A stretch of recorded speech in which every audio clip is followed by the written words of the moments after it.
Bu yoqqa qaray. Alo. Bismillahirrohmanirrohim. Xo'p. Fizikaning eng murakkab mavzularini boshimizdan o'tkazyapmiz, to'g'risi. Shuning uchun diqqatli bo'lib turinglar. Bir nechta kuch ta'siridagi harakat eng murakkab mavzulardan biri bu. Tushunmasa lekin oson. Tushunmasa qiyin, haqiqatdan ham qiyin. Shuning uchun yaxshilab diqqatlarini qaratinglar. Umuman boshqa joyga fokuslaringni burmanglar. Faqat meni tushuntirishimga e'tibor bering. Xo'p, shunda mana har xil jismlarning holatini ko'rsatganman. Shu tezlanish bilan harakat qilayotgan bo'lsin. Mana gorizontal tezlanuvchan harakat qilayotgan jism harakatini o'rganamiz. Chizmada keladi sizlarda misollarini. Bitta o'sha gorizontal turgan jismga m massali kuch ta'sir qiladi deydi. M massali jismga F kuch ta'sir qiladi deydi. Bu biz tomonidan qo'yilgan kuch. Tabiat tomonidan hosil bo'ladi og'irlik kuchi. Og'irlik kuchiga teng bo'lgan kuch reaksiya kuchi endi bu yerda teng bo'ladi. Va yana nima? Ishqalanish kuchi harakatga to'sqinlik qiladi, chunki F kuchi tortib ketadi jism. Ishqalanish kuchi harakatga to'sqinlik qiladi. Shunda jism qaranglar, o'ngga qarab tezlanish bilan ketsin degan shart kiritamiz. Qachon shu o'ngga qarab tezlanish bilan ketadi? O'ylab ko'ringlar. Qachon shunaqa bo'ladi? O'ngga qarab tezlashib ketish nima bo'lishi kerak? F kuch ta'sir qilishi. F kuch ishqalanish kuchidan katta bo'lishi kerak. F kuch ishqalanish kuchidan nima bo'lishi kerak ekan? Katta bo'lishi kerak ekan. Endi qaranglar. Newton ikkinchi qonunni yozaman. Mana shu tenglamovchi, mana shu jismning harakati uchun Newton ikkinchi qonunni yozaman. Newton ikkinchi qonun nima deydi? Jism massasini tezlanishga ko'paytirsa, unga ta'sir etayotgan barcha kuchlarning vektor yig'indisiga teng deb aytadi. Nechta kuch bor? Ha? 4ta. F kuch, ishqalanish kuchi va alaykum assalom. Og'irlik kuchi va reaksiya kuchi. Tushunarlimi? Endi nima ish qilamiz? Bu Newton ikkinchi qonuniga tegishli tenglamaydi.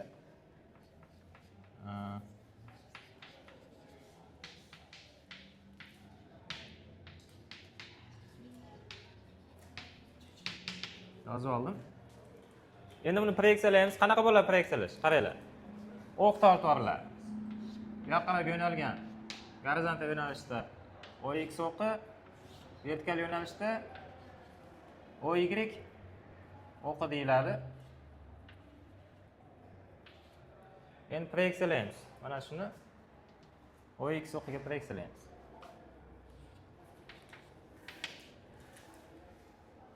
Xo'p. OX o'qiga va Y o'qlariga proyeksiyalaymiz. Tezlanish yo'nalishi OX o'qi yo'nalishiga mos keladi. Shuning uchun tezlanishning oldi musbat bo'ladi deb aytiladi. Tushunarlimi? Yana mana yerda musbat yozsa kulgili tuyuladi. To'g'ri? Musbatligini bilib turibman. Ana endi F kuch yo'nalishi OX o'qi yo'nalishiga mos keladi. Nima bo'ladi? Oldi musbat bo'ladi. Ishqalanish kuchi yo'nalishi OX o'qi yo'nalishiga teskari, to'g'rimi? Manfiy bo'ladi. Reaksiya kuchi OX ga perpendikulyar, og'irlik kuchi OX ga perpendikulyar, ular 0 bo'lib ketadi. Perpendikulyarlar 0 bo'lib ketadi, mos tushadiganlar plus bo'ladi, mos tushmaydigan teskarilar minus bo'ladi. Tushunarli? Endi OY o'qiga proyeksiyalaymiz. Tezlanish yo'nalishi OY o'qiga perpendikulyar yo'nalib qolgan, to'g'rimi? Bu gorizontal, bu vertikal. Shuning uchun 0 bo'ladi mana bu joy. Tushunarli? F kuchi yo'nalishi OY o'qiga perpendikulyar yo'nalgan 0 bo'ladi. Ishqalanish kuchi ham perpendikulyar yo'nalgan 0 bo'ladi. Reaksiya kuchi OY o'qiga mos keladi, musbat bo'ladi. Og'irlik kuchi OY o'qiga teskari manfiy bo'ladi. Tushunarlimi? Ha? Mana Newtonning 3-qonuni mana bu yerda xullas 2-qonunning ichidan sug'urib olamiz 3-qonun. Ko'rasizlar? Qarama-qarshi kuchlar teng bo'lib qoladi. Bir to'g'ri chiziqda yotuvchi kuchlar miqdor jihatidan teng, n p ga teng, yo'nalish jihatidan qarama-qarshi bo'lib qoladi. Lekin mana bu yerda f bilan f ishqalanishi teng emas. F kattasidan kichigini ayirsak, massa ko'paygan tezlanish deb yozib qo'ysak ham bo'lardi. Bunaqa preksiyalab o'tirmasak ham bo'lardi. Keyin sizlar shunaqa qilasizlar, mana misol aytganda. Preksiyalab o'tirmaysiz.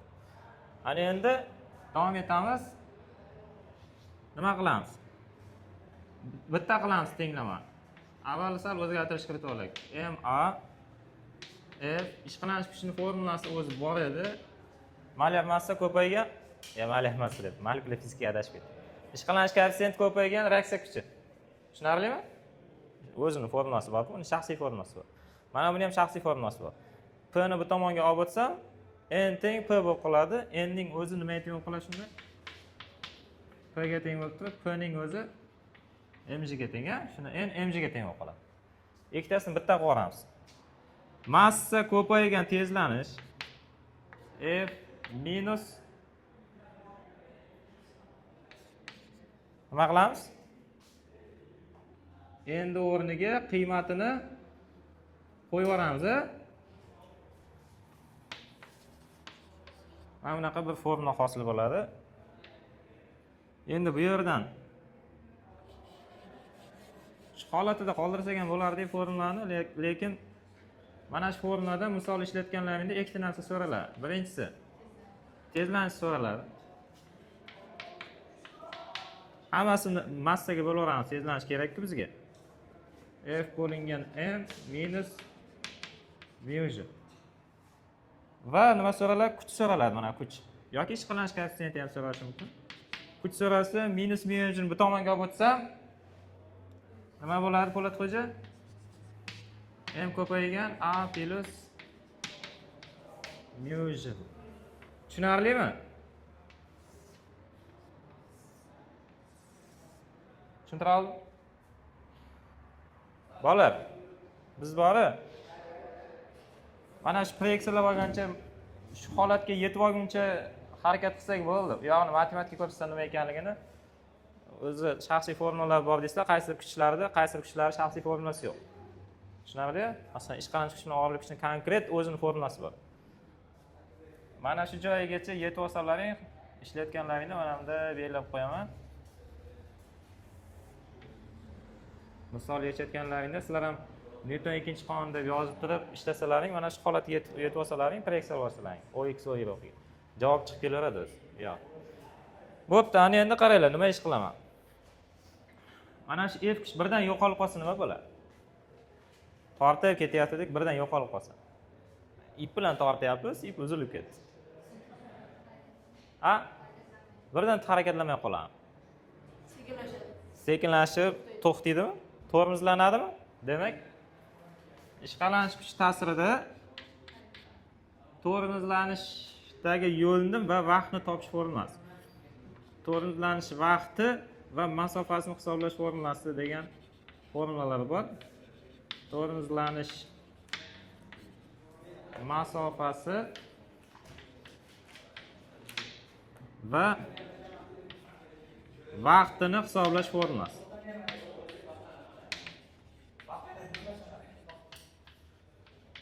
Qaranglar. Qanaqa bo'ladi?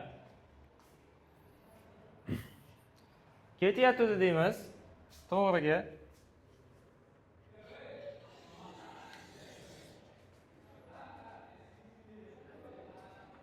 Mana bu yerda turibdi, mana. O'zi ketyapti. Qayerdadir uzilib ketdi. O'sha qayer mana bu chizma bo'lsin. Mana gorizontal tekst. Ip bilan tortyaptik, uzilib ketyapti. Uzilib ketgandan keyin mana F kuch o'zidan o'zi yo'q bo'lib qoladi. To'g'ri? Shunda nechta kuch qoladi? 3 ta kuch qoladi. Reaksiya kuchi, og'irlik kuchi, yer tortish kuchi va ishqalanish kuchi. Shunda qaranglar, o'zi jism to'g'riga qarab tezlik bilan hali ham ketaveradi, ya'ni qanchada vaqt harakat qilishga, qanchada masif harakat qilishga. Shunda mana bu boshlang'ich tezlik sifatida qaraveramiz. Formulani boshlagandagi boshlang'ich tezlik deymizda. Keyin harakatlanib kelib, mana bu yerga kelib nima deymiz? To'xtadi deb aytamiz. Tezligi 0 bo'ldi-da, mana shu yerda mana 0 ga teng bo'ldi. Shunda jism nima deydi? Tormozlanishda qanchadir masofa bosib o'tadi va qanchadir vaqt ketadi. Shular topishimiz kerak. Topamiz. Qanday topiladi? Qaranglar. Kinematikadan bir ikkita nazariyani aytib ketay. To'g'riga ketyapti-da. To'xtash kerak, tormozlanish kerak. Demak, tormozlanish kerak degani nima? Tezlanish yo'nalishi teskarisiga bo'lib qoladi degan. Tezlikka teskari bo'lib qoladi. Tushunarlimi?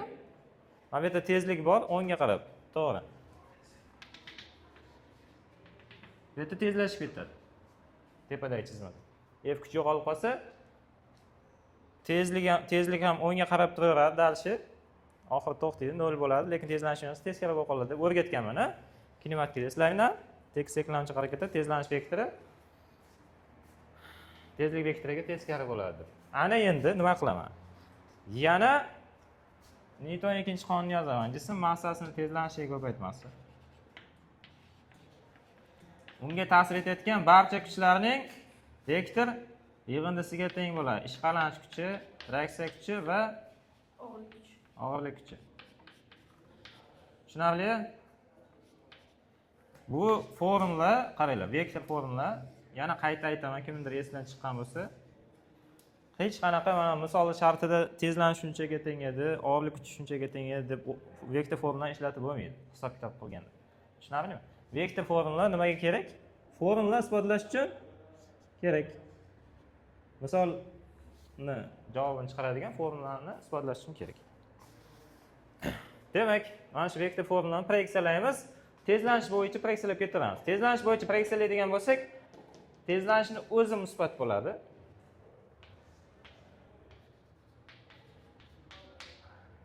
Ishqalanish kuchi tezlanishga mos keladi, oldi musbat bo'ladi. Reaksiya kuchi xullas og'irlik kuchi teng bo'lib qoladi. Y o'qi bo'yicha proyeksiyalasak, maydalashib o'tirgan yo'q, tepada ko'rsatdim. To'g'rimi? Endi nima qilamiz? Buni davom etamiz ishlanishni.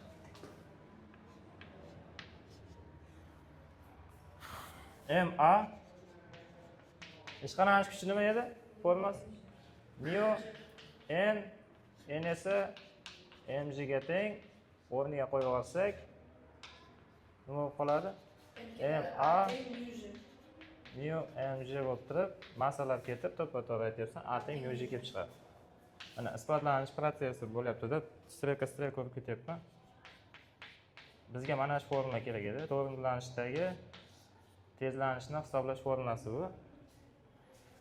Masofa, vaqt va tezlanishni hisoblash formulasi. Sizlar ham shunaqa yozasizlar-da. Vaqt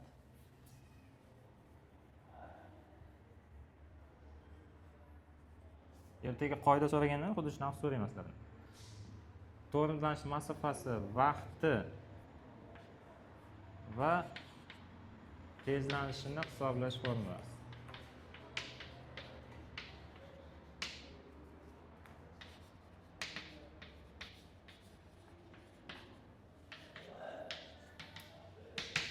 Qaranglar. Juda oson. Men yerdan yozaman, o'chirib tashlayveraman keyin. S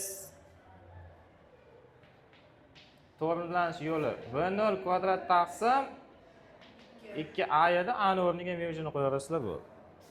Mayli, yozib qo'yamiz isbotlash jarayonini. S teng edi V0 kvadrat taqsim 2a.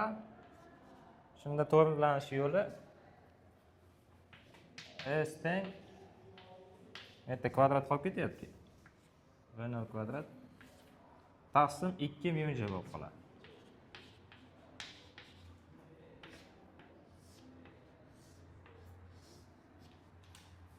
Tormozlanish vaqti tau harfi bilan belgilayman yoki mayli t harfi. Tau bilan belgilay, men shunaqa odatlanib qo'yganman-da. Bu ham t harfi. Formula V0 bo'lingan a edi, eslaringda bo'lsa, to'g'rimi? Shunaqami kinematikada? Tormozlanishdagi vaqtni hisoblashimiz. O'zi tezlanish hisoblash o'rnasi nima edi? A teng V0 minus V taqsim t edi. T bilan a ni joyini almashtirib qo'yasizlar. V ni 0 deysizlar, a? Shunda nima hosil bo'ladi formula? tau teng v0 taqsim mu j.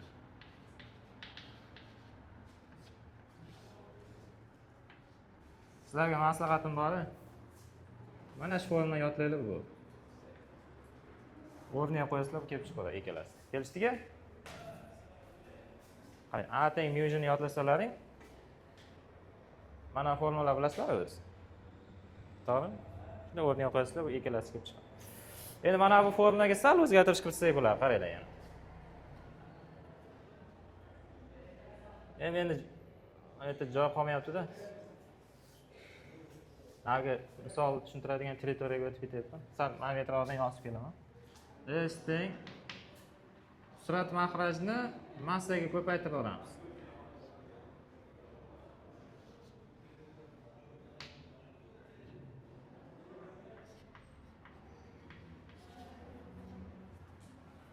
Tushunarli nima qilganim?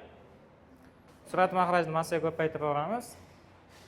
Mu mj nimaga teng? Mana mu mj mu n ga teng, mu n xullas f ishqalanishga teng. Mana shu holatda f ishqalanishga teng. Shuni s teng pastda f ishqalanish bo'lib qoladi. Mana bu joyi f ishqalanishga teng.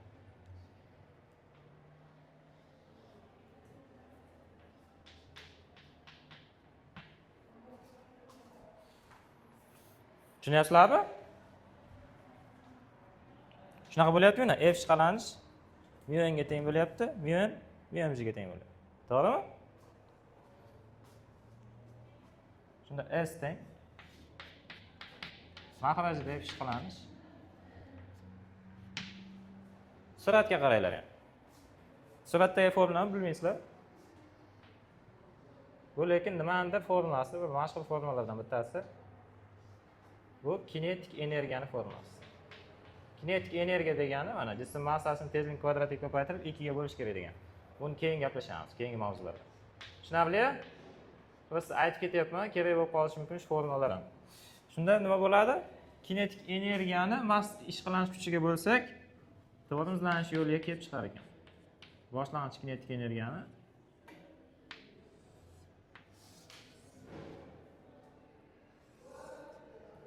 tushunarli? Bu formulalardan nari formulaga sakrayapmiz-da. Tushunib oldingmi? Bo'ldi. Mana shu qayerga formulaga qo'yishni ko'tarasizlar. Ikkalasiga, bunga, mana bunga. Sizlarga maslahatim, men formulani umuman yodlamanglar, kerak emas. Bitta yodlaydigan formulalar mana yerda bu. Tushunarli? Buni keltirib chiqarishni o'rganinglar. Mana bu joyiga yetib olishni, короче, cho'rnakka qayta shug'ullaninglar.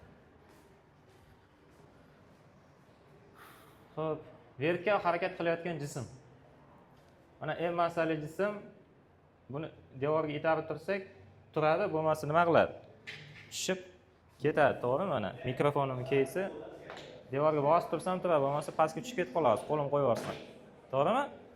Lekin shuni tezlanish bilan yuqoriga olib chiqishning imkoniyati bor.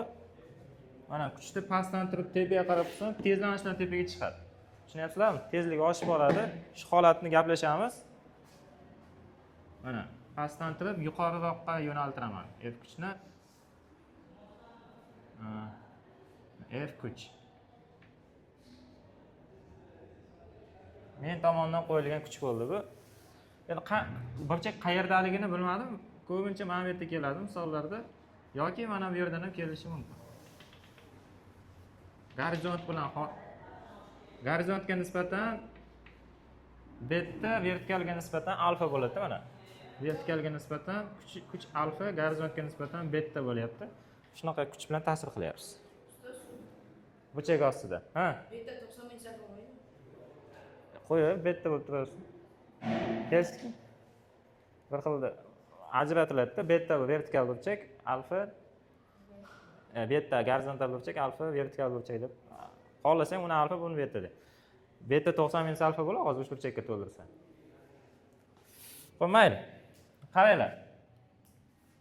Ishlaymiz. Bunga ta'sir qiladigan boshqa kuchlar bilan gaplashib chiqdik. Mana kuchlar ta'sir qiladi. Pastga yo'nalgan. og'irlik kuchi yuqoriga yo'nalgan.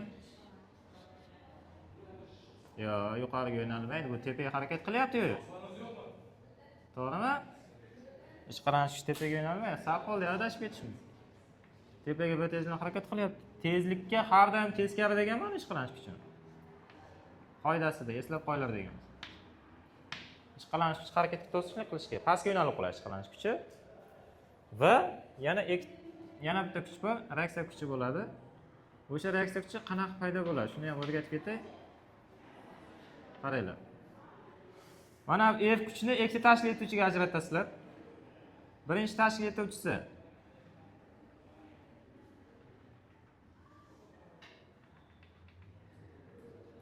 gorizontal tashkil etuvchisi, ya'ni fx tashkil etuvchi, ikkinchi tashkil etuvchisi vertikal tashkil etuvchi f y tashkil etuvchi. Endi yana o'sha Newton ikkinchi qonun yoziladi. Endi bu safar Newton ikkinchi qonun yozmasam tushuntiraman. Qaranglar, osonroq usulda. Hozir qayerga tezlanishmi ketyapti deyapsiz? Tepagami? Ha?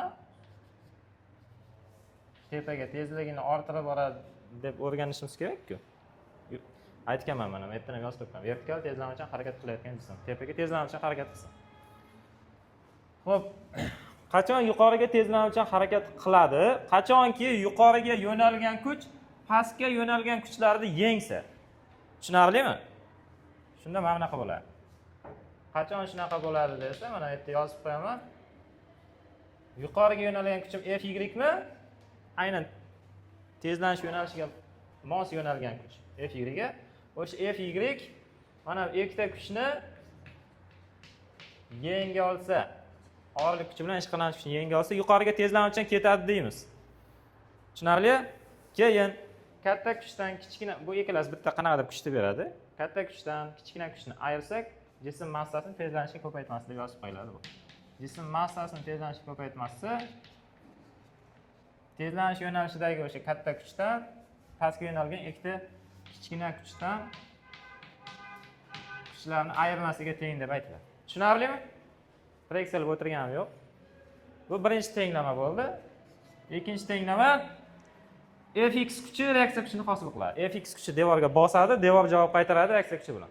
Tushunarli? Fx kuch reaksiya kuchiga teng bo'ladi yoki reaksiya kuchi fx kuchiga teng bo'ladi. Joyini almashtirib yozing. Endi qaranglar. Menga fx bilan fy nima bo'lishini aytasizlar hozir. Fx teng bo'ladi. Mana f orqali ifodalash kerak. Fx ni ham fy ni ham. Fx teng bo'ladi. Burchak qarshisidagi bo'lsa alfa burchakka nisbatan fx. F sinus alfa bo'ladi. Beta burchakka nisbatan burchakka yopishgan katet deyiladi. Bu nima bo'ladi shunda? F sinus mi? F kosinus beta. Beta burchak bo'yicha kosinus, alfa burchak bo'yicha sinus qilib aniqlanar ekan fx kuchimiz. Tushunarli? Endi fy kuch. Nima bo'ladi? F ko'paygan kosinus alfa burchakka yopishgan bo'lib qoladi. Mana bu yerga olib kelsam, uch burchak bo'lib. Burchak qarshisida bo'lib qoladi, beta burchak qarshisida fy. F sinus beta. Xo'p. Endi nima qilamiz? Mana bu tenglamaga yetib olishimiz kerak edi maqsad. Yetib ham oldik. Ana endi mana shu tenglamani bitta qilib yozamiz. Massa ko'paygan tezlanish teng f y o'rniga f kosinus alfa olib kelib qo'yaman. Minus mj plus mu n edi ishqalanish kuchi. N fx kosinus alfa fx ga teng bo'lyapti. Fx esa f sinus alfa. Tushunarli nima qilgan? Yetib bordimi? Bo'ldi, mana shu yerdan qolasizlar, a ni topinglar, qolasizlaring. F ni topinglar. Agar a ni topadigan bo'lsalaring, massaga bo'laverasizlar. Hammasini. Xo'p, bu yerdan f bilan f ni qavsini tashqariga chiqarib, massaga bo'lingan deb yozaman. Qavs ichida qoladi. Cosinus alfa minus mu sinus alfa minus j. Mana bu a chiqib keldi. F ni topadigan bo'lsam, F teng bo'ladi, qaranglar. Mana minus mu F sinus alfa yu. Qavs ocharsam, bu minus mu mj bo'ladi. Minus mu mj ni bu tomonga olib o'tsam, m a plus j bo'lib qoladi. M ga mj qo'shilib qoladi bu tomonga o'tib. Keyin m qavsdan tashib ketadi. Mana bu yerda esa f qavsdan tashib chiqib, qavs ichida cosinus alfa minus mu f sinus alfa bo'lib, uni bo'lib yuborasizlar.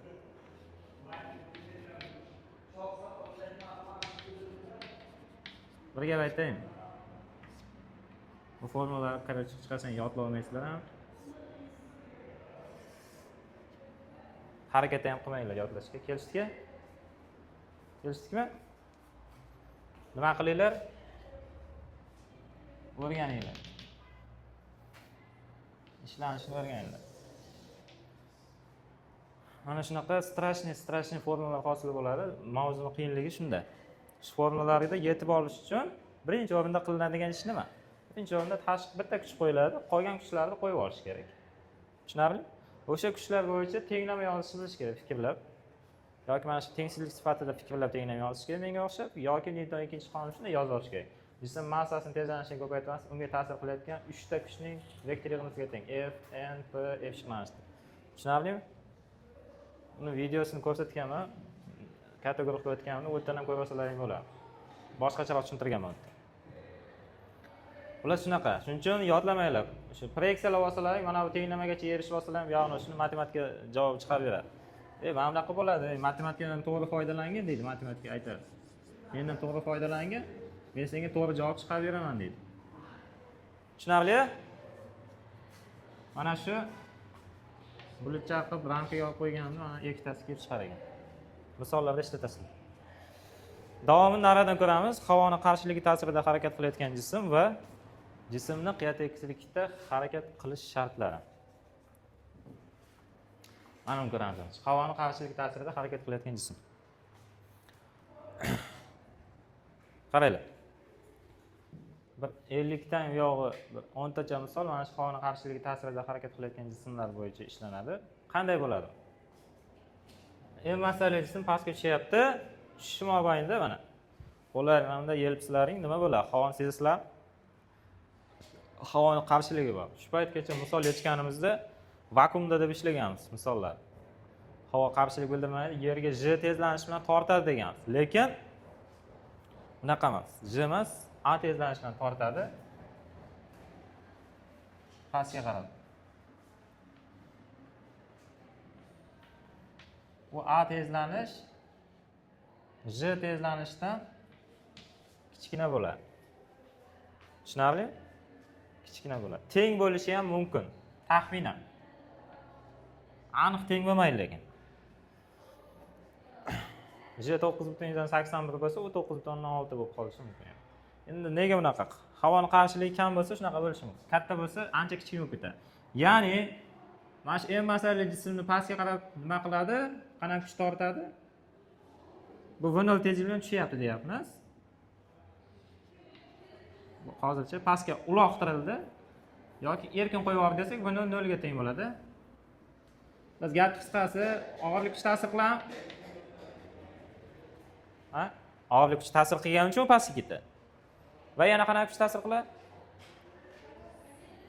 Aytib turibmiz o'zimiz. Havoning qarshiligi ta'sir qiladi. Ya'ni o'sha kuchga havoning qarshilik kuchi deb aytiladi.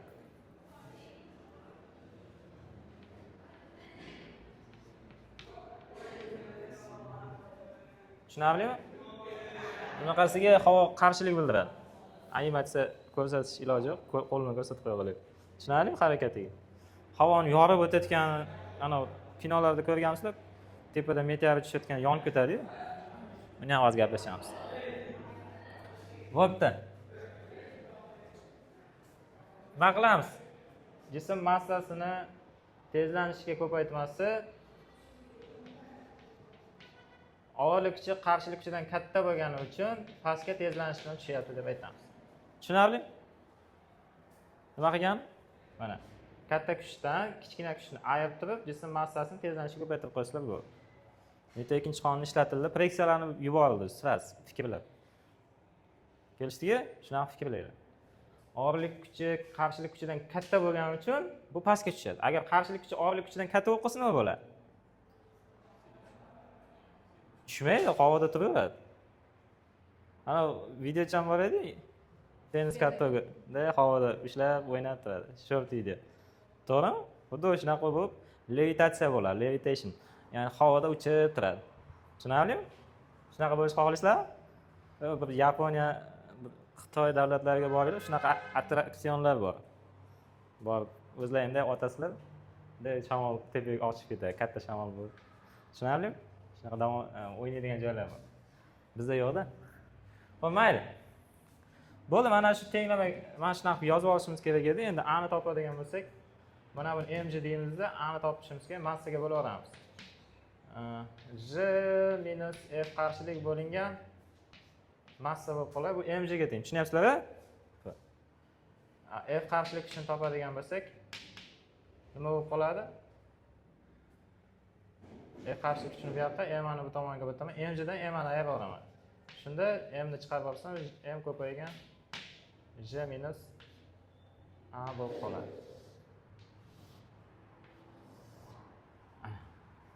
Tushunarli? Qaranglar. Mana bu bosim kuchi ham deydi. Chunki havo bosim beradi, tushayotgan payt oyog'ini ostidan keladi, urib. Tushunarli?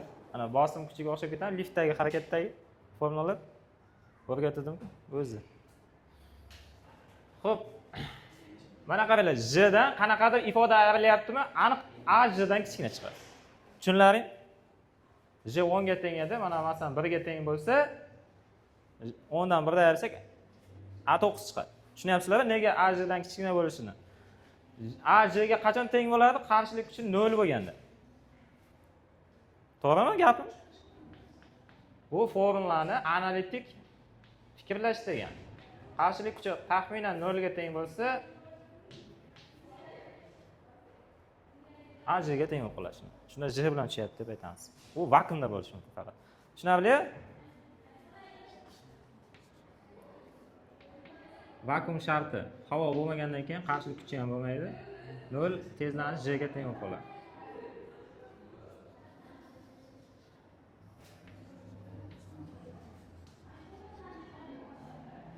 Bu universal formulasi pastga tushayotgan jism. Xullas tepaga chiqatsa-chi? Tepaga. Qaranglar, pastga mana deysizlar. H masofa bosib o'tadi.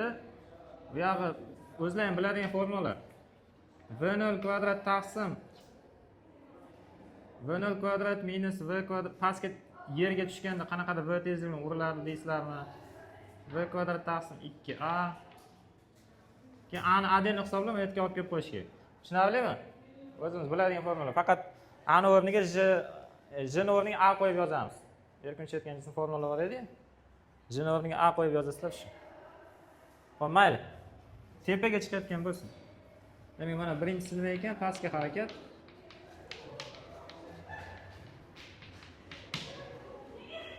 Ikkinchisi yuqoriga harakat.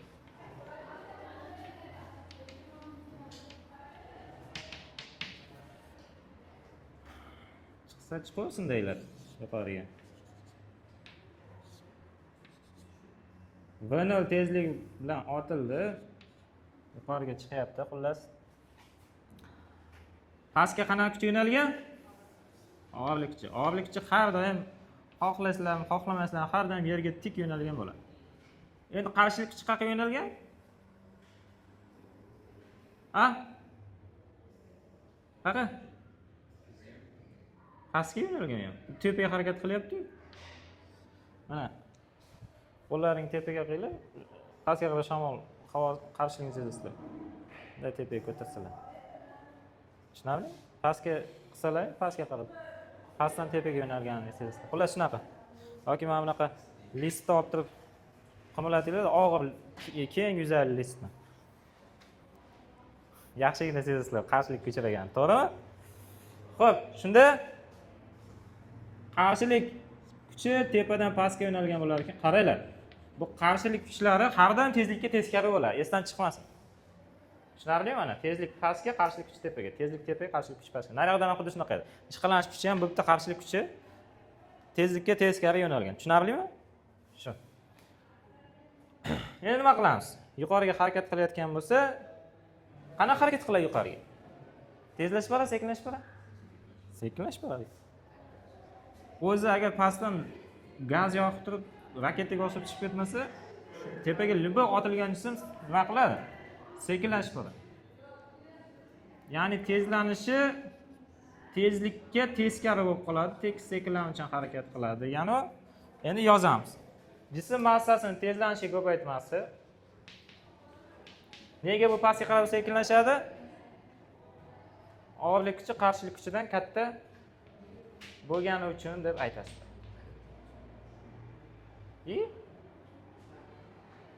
Yo'q, mana bunday qilamiz. Bu yerda bunday nazariy fikrlamaymiz, Newton ikkinchi qonun yozamiz. Jism massasi tezlanishiga vektor ko'paytmasi unga ta'sir qilayotgan vektor kuchlar yig'indisiga teng ikkita vektor kuch ta'sir qilyapti deymiz. Jism massasini endi mana vektor tenglamani Newton ikkinchi qonun bo'yicha yozilgan. Nima qilamiz? Tireksiyalaymiz. Tezlanish yo'nalishi bo'yicha mana ikkita kuchni tireksiyalasak, ikkalasi ham tezlanish yo'nalishiga mos bo'lgani uchun oldilari nisbat o'qiladi. Vektor ko'rinishi ham skalar ko'rinishdan bir xil o'qilar ekan. Ana endi shu yerdan aniq topadigan bo'lsak, A teng mg qilib turib massaga bo'laveramiz. J plus F qarshilik bo'lingan massa qarshilik kuchini topadigan bo'lsak, A minus J bu. Bu yerda A J dan katta bo'lar ekan.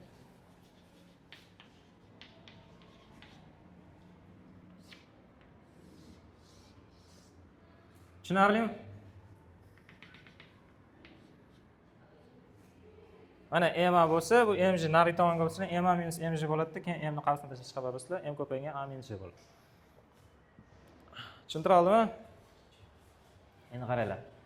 Qarshilik kuchini hisoblash formulasi bor, o'zining shaxsiy formulasi bor. Men bu yerga yozaman. Havoning qarshilik kuchini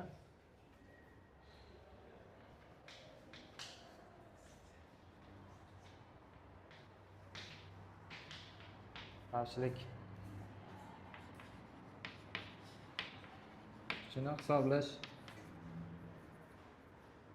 formulasi. Mana shunaqa savollar kelib qoladi-da, ishlatamiz. Buni havoni emas, muhitni deydi. Bitta havo qarshilik bildirmaydi-ku.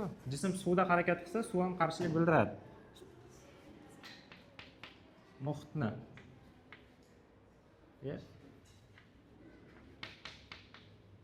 Muhitni qarshilik kuchini hisoblash formulasi. Muhit havo bo'lishi mumkin yoki suv bo'lishi mumkin. Tushunarlimi? Suvning ichida yurish qiyinmi, havoda yurish qiyin? Suvning ichida yurish qiyin, to'g'ri? Qarshilik kuchi katta-da suvda. Xo'p, mayli. Qaranglar. Kichik tezliklar bo'lsa, mana birinchi holat.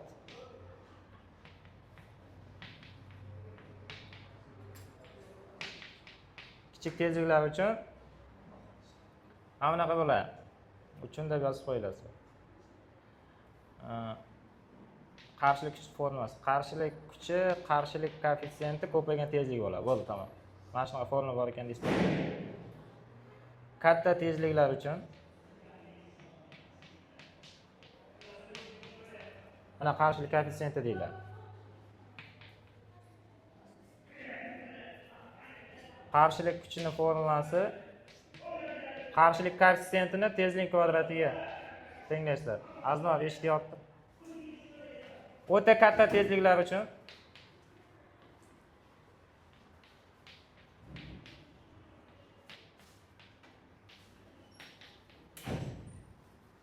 qarshilik kuchi qarshilik koeffitsiyentini tezlikning kubiga proporsional bo'ladi. Mana shunaqa formulalar bor. Mana bu sizlar yugurganda hosil bo'ladi. Kichik tezliklar. Tushunyapsizlar? Mana bu katta tezlikda harakat qilayotgan mashinalarda hosil bo'ladi. Shunaqa kuch. Tezligini kvadratga oshirasizlar, koeffitsiyentini ko'paytirasiz, shunaqa topiladi. Nechidir koeffitsiyent bersa, mana bu meteoritlar tushayotganda bo'ladi, raketalar uchayotganda. Mana bu qaranglar, masalan, katta tezlik bo'ladi, uni tezlikni kvadratga oshirsa, qarshilik kuchi rosa ham kattalashib ketadi. Tushunyapsizlar? Masalan, 360 km/soatga chiqdi desak, u 100 m/sekundga yuryapti degani. Boshlaymanda oynadan chiqaringlar, avtomobil shunaqa katta tezlikda yurayotgan payt havoning qarshilik kuchini sezasizlar. O'z qo'llaringizni chiqarsalar ham sezasizlar. Chiqarib ko'rgansizlar? Oddiy yuzda ketayotgan mashinada. Meteorit tushayotgan payt mana K ko'paygan V ko'p вообще kattalashib ketadi. O'zi tezligi rosa katta uni. Pastga tushayotgan payt. Sayyoraga uchib kirib kelyapti. Qarshilik kuchi, mana qarang, uchib kirib kelayotgan payt qarshilik kuchi rosa katta bo'lgani hisobiga mana yonib ketadi atmosfera. Tushunarlimi? Yerga yetib kelsa, nima desam ekan? Gazi yetib keladi o'sha toshni. Gazga aylanib ketadi. Suv bo'lib turib gazga aylanib ketadi. Qanday tushuniladi? Sababi mana bunaqada meteorit olimlar mana bunaqa qilganda, meteorit tushgan joylarga borib qarasa meteorit topa olmagan. Topsa bo'lardi-ku, izlab bu yoqdan topa olmagan meteoritni. Bir xil joylarga borsa meteorit yo'q. Qani desa gaz bo'lib yo'qolib ketdi kerak havo. Tushunarlimi? Yerga gazi urilib, mana fenga o'xshab uriladi-da gazi. Unda yerni nima qilib qo'yadi? Xuddi nimadir tushganday, tushunarlimi? Yorib qo'yadi. Tushunarlimi? Katta tezlikda shu meteorit gazi urilib topolmaganda, chunki eksperimentlar, tajribalar, hayotiy tajribalar shuni ko'rsatgan. Demak, u gazga aylanib ketyapti, qarshilik kuchi o'ta katta ekan deb. Va alaykum assalom. Jismning qiya tekislikda harakatlanish shartlari. Mana shu yerda o'tirgan, kim kelsa ochasan. Eshik tashqari shovqin bo'lyapti. Qaylar, 60-nechinchidir misoldan keyingilari mana shu qiya tekislik misollari bo'ladi. Yaxshilab tushunib olinglar. Qanaqa bo'ladi? Masalan, jism qiya tekislikda turibdi. Endi u qiya tekislikda turgan bo'lsa, kitob olib keling, olib kel kitobni. Yoki daftaringni olib, bo'pti, kitobingni beradi. Mana bu gorizontal tekislikda turibdi hozir. To'g'rimi? Gorizontal holatda turibdi. Hozir qiya holatda turibdi. To'g'ri? Burchakni oshirib olsa nima qiladi? Asosiy harakatlanish boshlaydi. Yana dash oshirsa nima qiladi? Tezlanish bilan pastga tushadi, tezligini oshirib oladi. Tushunyapsizlar? O'sha narsani o'rganamiz hozir. Tushunarlimi? Qaranglar.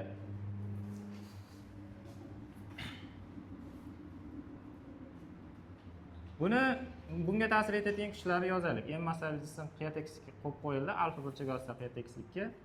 Bunga ta'sir qiladi qanaqa kuch? Og'irlik kuchi. Yana bu pastga qarab harakat qilishga intiladi, shuning uchun harakatiga to'sqinlik qiladi, ishqalanish kuchi. Va yana reaksiya kuchi hosil bo'ladi. Shu reaksiya kuchini qaysi kuch hosil qilayotganini hozir gaplashamiz. Qaranglar, mana bu og'irlik kuchini burchak ostida qanaqadir g'alati ketyapti-da, tekislikka qanaqadir burchak ostida yo'nalib qolyapti. Mana qiya tekislikka. Shuning uchun buni eksi tashkil etuvchiga ajratamiz. O'tgan dars gaplashdik bu narsa haqida. Y tashkil etuvchi va x tashkil etuvchi deb gaplashdik. Tushuntirib berdim-ku, eslaringlar. Sirpanish, ishqalanish kuchi mavzusida. Alfa bo'lsa, 90 bo'ladi, mana 90 minus alfa bo'lsa, 90 bo'lsa, mana alfa bo'lib qoladi deb isbotlab chiqarib ham berdim. Bu yoqdagi alfa mana p y bilan p orasidagi alfa bo'lib qoladi. Qiya tekislik alfasi. Uni ham chiqarib berdim. Ana endi og'irlik kuchini x tashkil etuvchisi jismni pastga qarab sudraydi.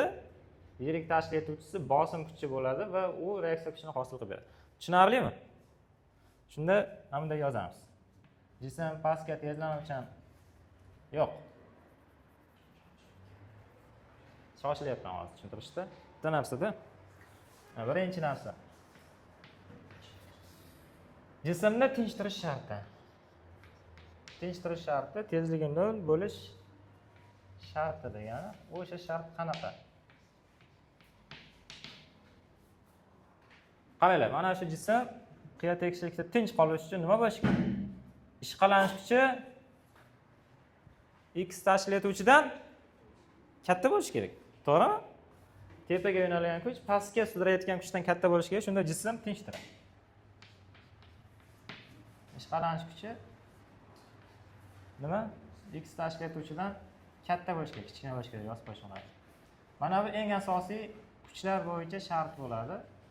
Endi shuni davom etamiz ishlashda. Mana shu yerda formula chiqib ketdi hozir, o'shandan misollar bor, shuni chiqarishimiz kerak. Ishqalanish kuchining formulasi nima edi? Mu n px px mana yerga tushirsam, burchak qarshisida bo'ladi. Shuning uchun nima deymiz uni? P sinus alfa deymiz. Hozir aytdim. Reaksiya kuchi py ni hosil qiladi. Ya, py reaksiya kuchini hosil qiladi. Demak, reaksiya kuchi py ga tengmi? Mana bunday qilish, px bo'yicha qolaversin.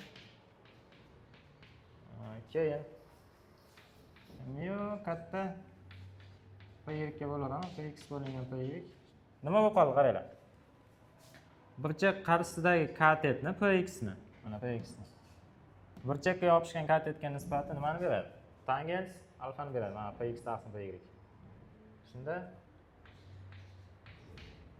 ishqalanish koeffitsiyenti tangens alfadan katta bo'lib qoladi.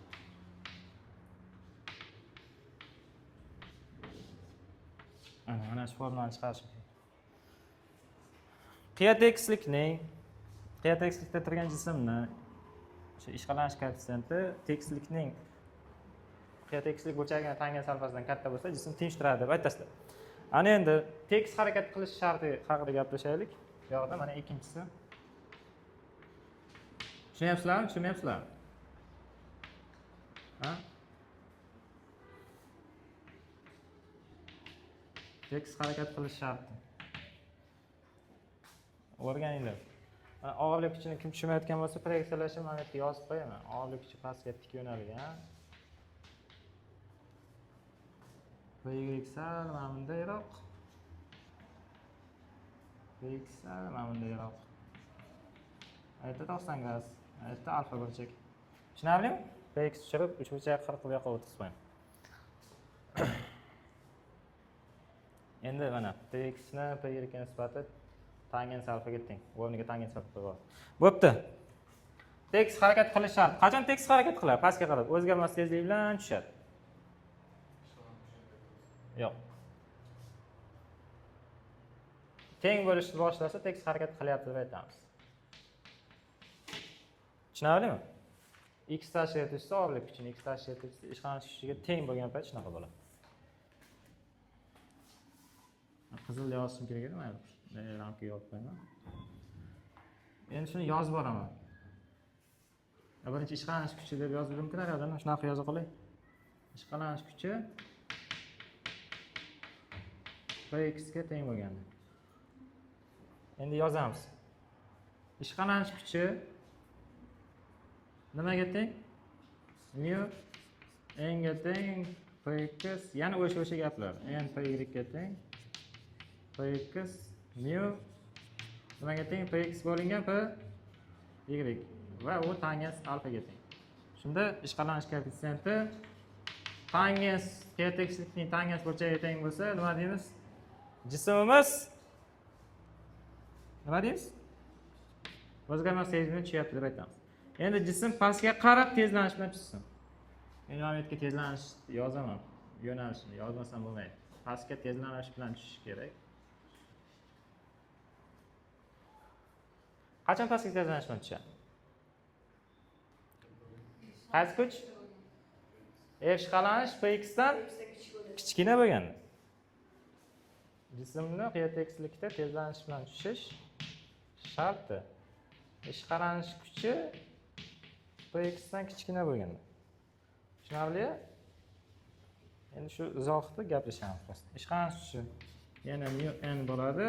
Kichkina px mu n nimaga teng? Py ga teng. Px qaranglar, py gim p cosinus alfa ga teng, px p sinus alfaga teng deb agar shunaqa yozadigan bo'lsam, burchakka yopishgan burchak qarshisida deb turib, keyin sinus kosinusga bo'lsa tangensga. Bunaqa qilib ham ishlasa bo'ladi. Tushunarlimi? Shunda ishqalanish koeffitsiyenti kichkina sinus taqsim kosinus deb yozishlari mumkin. Bu tangens alfani beradi. Shunda ishqalanish koeffitsiyenti tangens alfadan kichkina bo'ldi degani tushunyapsizlarmi? Mana bu yerdagi ishqalanish koeffitsiyenti burchakning tangens alfasidan kichkina bo'lib qolsa, jism tezlanishdan ketib qoladi pastga. Dumalab ishlolmay qolasizlar. Keyin orqasidan o'zlarini yugurishga to'g'ri keladi. Muzda uchganda ketadi. Endi qaranglar, mana bu yerda bitta formani yodlash kerak. Yodlamasanglar ham, buni birontasini yodlash shart emas. Tushunmasalarni keltirib chiqarsa bo'ladi. Tushunarli? Kuchlar qo'yasizlar, undan katta deysizlar, mana oddiygina keltirib chiqarib qo'yasizlar bu. Qiyatekislikning tezlanishi deb nom qo'yaman mana qoidaga. Qiyatekislikning tezlanishi.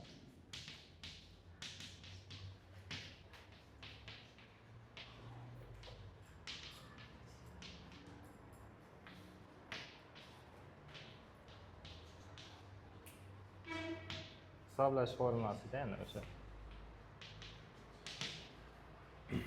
Mana jism massasini tezlanishga ko'paytirasizlar. Newton ikkinchi qonun. Pastga yo'nalgan kuch Px ishqalanish kuchidan katta bo'lyapti mana. Px ishqalanish kuchidan katta bo'lyapti. Kattasidan kichkinasini ayiramiz. Jism pastga tezlanishdan tushyapti deb yozib qo'yamiz bu. Tushunarlimi? Xohlasangiz vektor bo'yicha ishlab ko'rishlaring mumkin.